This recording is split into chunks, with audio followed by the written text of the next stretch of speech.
Ay, that needs a sit down. Ay, naku. Talaga. Sasabihin ko sa'yo, you know, paano ko nalaman na gusto ni, na plano or gusto ni Martin Romualdez na mag-president? Ay, naku. Halaga. Sasabihin ko sa'yo. And this is personal knowledge. Kasi narinig ko talaga. I was there. So, kaya alam ko sa simula pa lang, nung narinig ko yun, okay. Wala lang din sa akin yon. Kasi lahat naman pwedeng tumakbong presidente. Diba? Ang hindi ko lang in-expect, yung gagamitin mo yung buong gobyerno para sirain yung isang tao. Yan din. Kailangan magdesisyon ng taong bayan. Gusto niyo ba ng Vice President Martin Romualdez? Yan ang tanong. Kasi, yan naman kasi talaga yung plano niya. So, kailangan mag-decide ng taong bayan if you want somebody sitting there na hindi ninyo binoto. Are you determined to stay as Vice President? Sir, ma'am, are you determined to stay as Vice President? No, I'm at peace. I'm at peace with whatever happens to me. I've already accepted that whatever happens to me, that will be God's purpose for my life. So I am at peace staying and finishing my term because that is my contract with the Filipino people, and I am at peace going if I will be removed from office. Okay, thank you. Territorial defense, sovereignty. No, national security is about food security. It's about quality of education. It's about poverty alleviation and everything else that we need to do as a country to get us out of this poverty rut. But you are in the NTF-ELCAP, so couldn't have your offices work with the NTF-ELCAP as well as other government agencies that actually have national security mandates? In the NTF-ELCAP, they are only about ano yung meaning ng ELCAP? And local armed conflict. And local community armed conflict. And local, there, ELCAP. So that is very specific to that local conflict and communism. So as I said, the projects and the programs of OVP target poverty alleviation, and there's so many factors affecting poverty. And there are so many threats to education, not just insurgency. But there are also other government agencies with national security mandates that you can work with, your offices can work with. Yes, that is true, but we work far faster if we are allowed to purchase information and target our projects immediately on the certain school or certain barangay or certain municipality. We move faster if we can target our projects. Okay. Going back to the confidential funds, that was also about confidential funds, but the names that are being verified by the Philippine Statistics Authority, I know you said that you can't explain because they're confidential in nature, but maybe just a yes or no, because other names have cropped up. Aside from Mary Grace Piatos, we have Chippy McDonald, Fernando Tempora, Carlos Oishi, Raymunda Nova. These were mentioned in a column at the Philippine Star, and Joel Chua, Congressman Joel Chua was quoted. Are yes or no, are these code names? Nakalimutan ko yung sagot ko. Sandali. I cannot explain confidential funds because it will entail explaining intelligence operations. And there is a law that prohibits officials who gathered information because of their office to divulge it in public. Graft and Corrupt Practices Act, there is a specific provision of law. You cannot divulge confidential information that you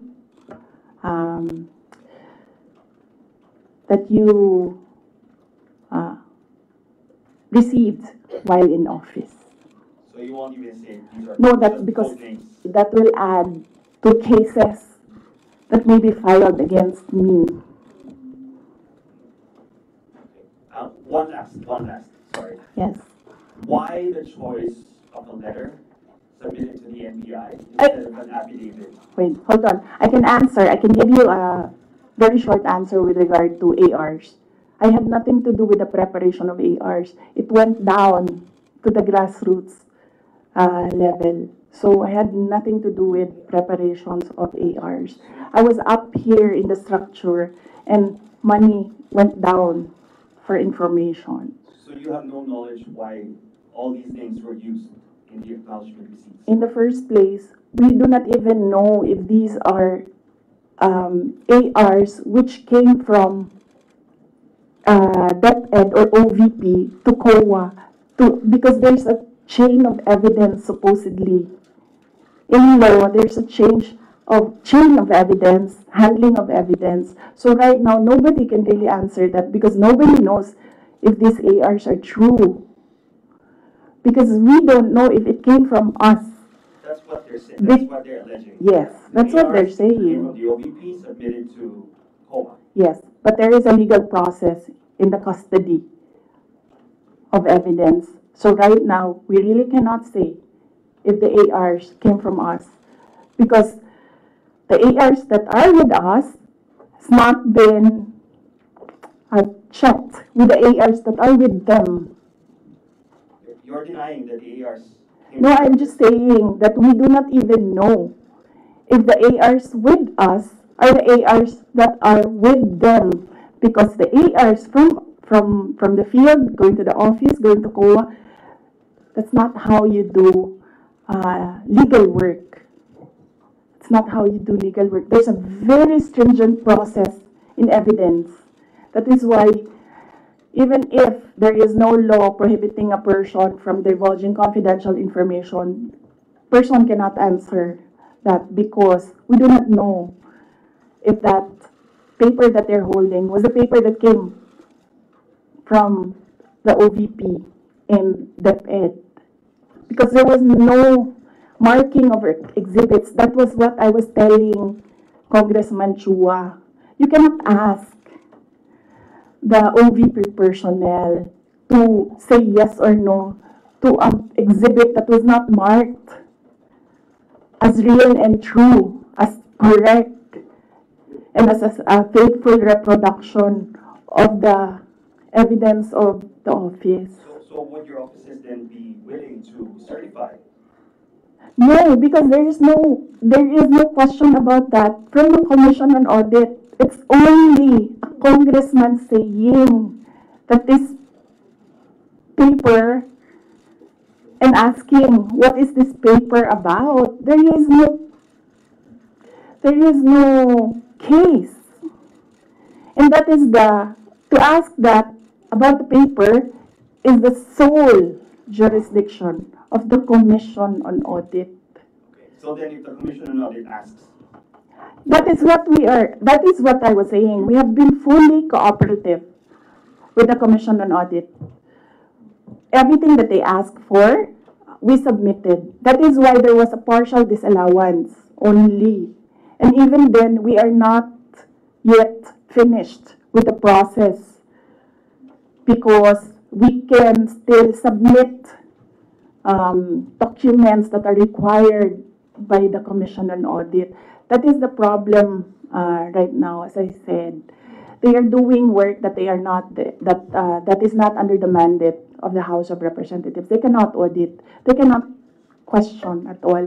They cannot make me answer and say that we represent the taxpayers and you have to answer. No, I will only answer to the Commission on Audit because that is the body who can ask us questions about the fund use. Next question. Got to me to Amy Rivera. Good afternoon, ma'am. Ma'am, on the issue of your budget not being reinstated or restored, your reaction first on the decision of the bicameral conference committee. Well, we do not expect anything about the budget of the Office of the Vice President anymore.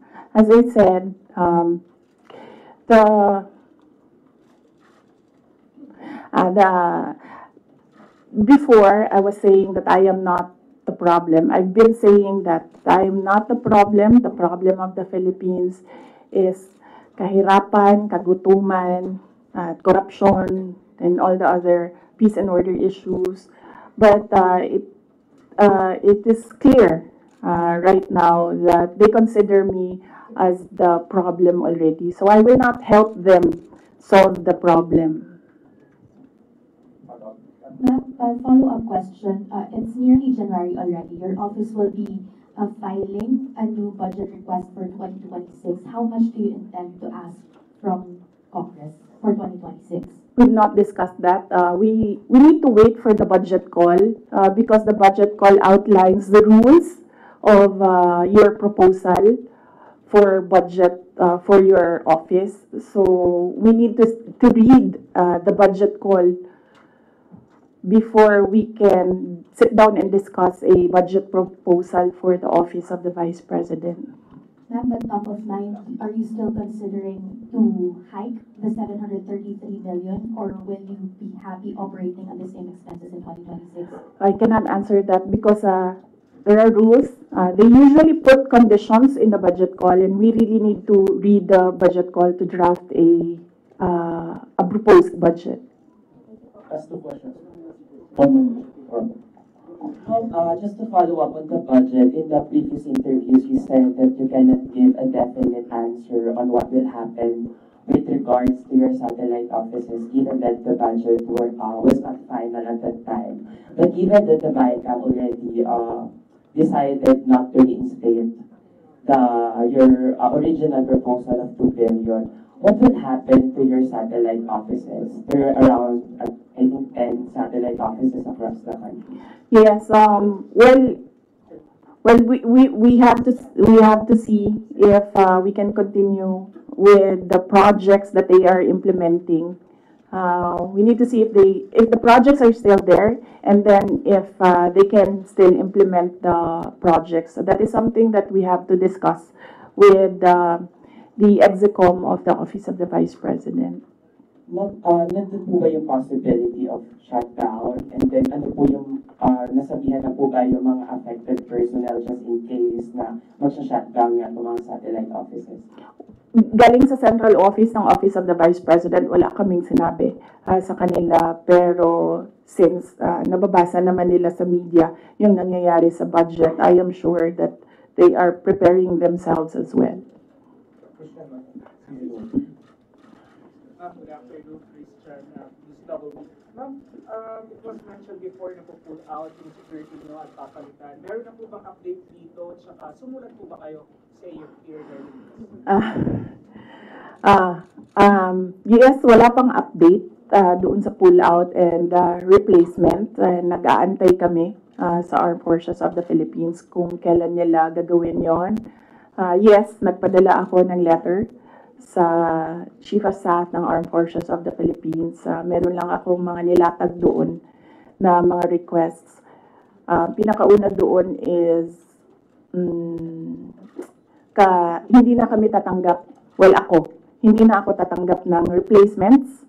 So kung magtanggal sila, hindi na nila i-replace. Iwan na lang nila kung ano yung maiwan. And kung wala mang maiwan dahil tatanggalin nila lahat, I already said that I will seek security arrangements outside of the Armed Forces of the Philippines already.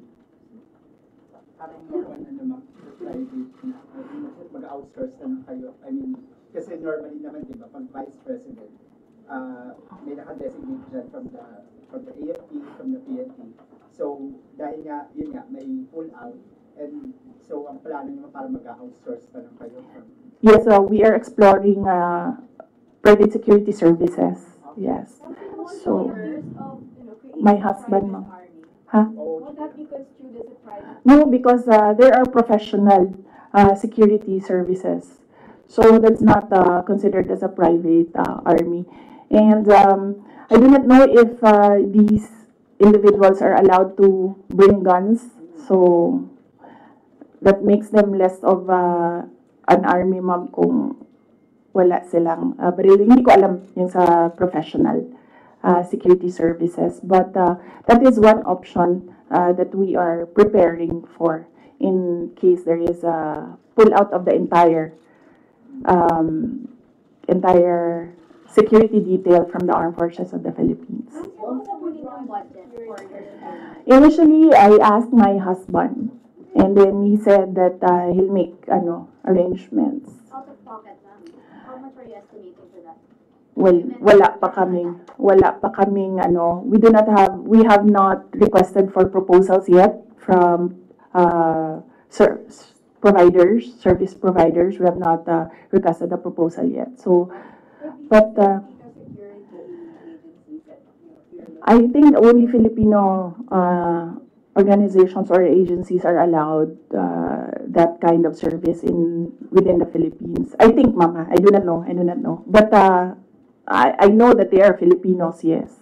Do you feel secure? No, I don't. Children? No, ma'am. No. But,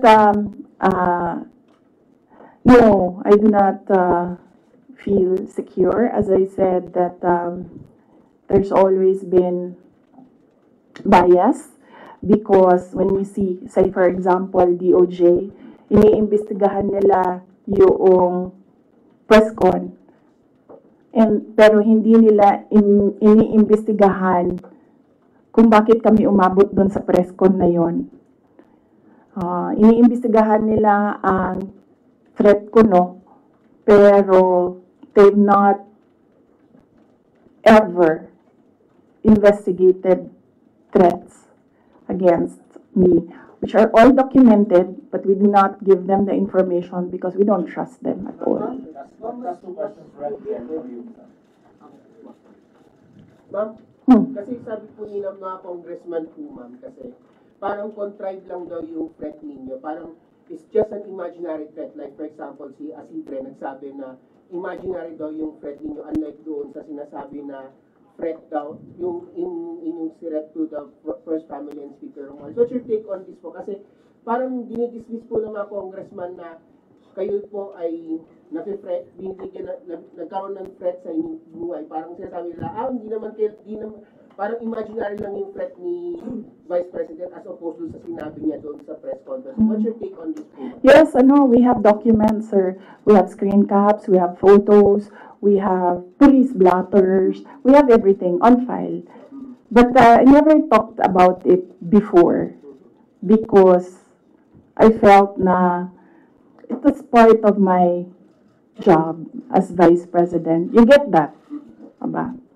So, and it does not affect my work. So, all the more that it was inconsequential for me at the time. But right now, seeing that they are picking out words that I said and making a case out of it and saying that these are threats. So I think they should start with, where is this coming from? That is the question that they should ask themselves. But I don't think they'll ever ask that of themselves. So we'll just move on to the cases and the impeachment and whatever will come in the new year. Do you regret saying or making such threat to the President and the First Lady and the Speaker? No, ma'am. Buti na yung alam nila, ma'am, na pag namatay ako, hindi talaga ako, I will not die in vain. You mentioned the 2028 presidential elections, that all of the attacks of the Marcos government to you now is all connected to 2028. But the last time, a sitting vice president, a very popular sitting vice president, was investigated for corruption allegations and refused to respond in the public forum. Natalo po siya sa elections, and I'm referring to former Vice President Judge Marbinay. Ma'am, are you concerned that your enemies would be able to turn public opinion against you, and it will hurt any potential plans of you running for president. You're leading surveys as early as now. Oh, I've not seen the recent surveys, but yes, that is what they are trying to do, turn public opinion. That is the strategy.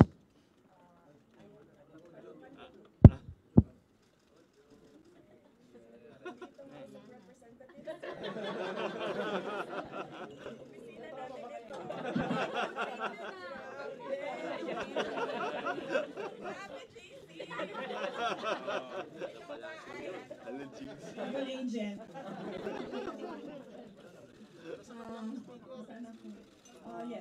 Yes. But I am not.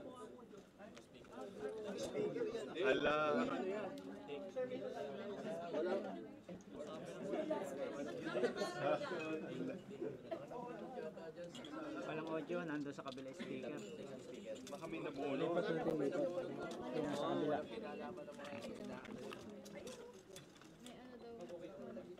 Oh, there. Yan na. Dito na ako.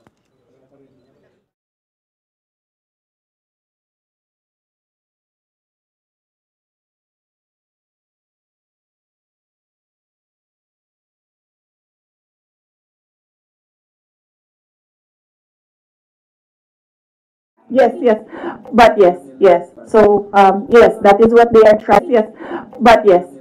So, yes, that is what they are trying to do, turn public opinion. That is a common strategy in politics, black propaganda, and everything.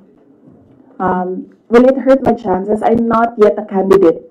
So, right now, I am just the Vice President of the Republic of the Philippines and working for the country. So I am not yet a candidate, so I do not know if this will affect me.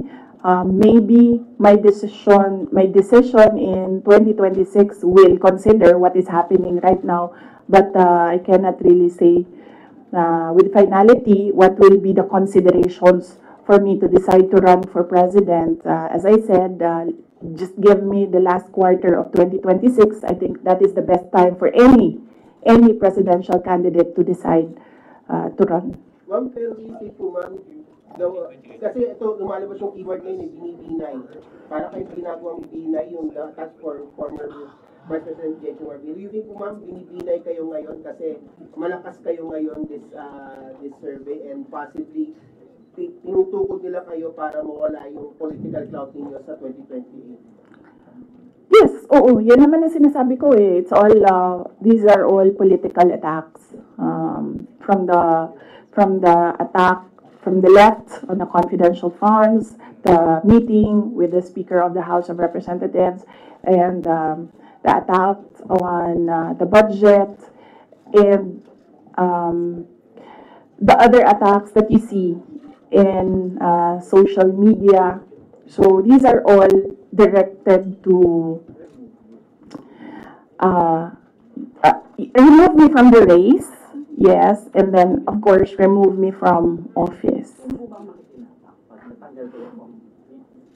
Ay, that needs a sit down. Ay, naku. So talaga, sasabihin ko sa'yo, you know, paano ko nalaman na gusto ni na plano or gusto ni Martin Romualdez na mag-president? Ay, naku. Halaga. Sasabihin ko sa'yo. And it is